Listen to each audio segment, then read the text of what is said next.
আপনাকে তো আমি টেলিভিশনে দেখছি আপনার বক্তৃতা দিতে, আপনি একজন সংসদ সদস্য, তো আপনি আপনার পরিচয় লুকাইছেন কেন?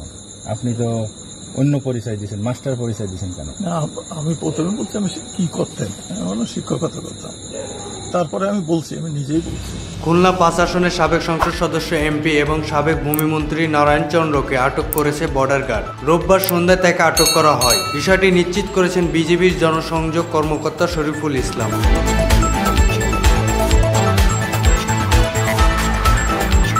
তিনি জানান, অবৈধভাবে ভারতে পালানোর সময় মহেশপুর সীমান্ত থেকে সাবেক এমপি নারায়ণ চন্দ্রকে আটক করা হয়েছে। মৎস্য ও প্রাণী সম্পদ মন্ত্রী হিসেবেও দায়িত্ব পালন করেছেন নারায়ণ চন্দ্র।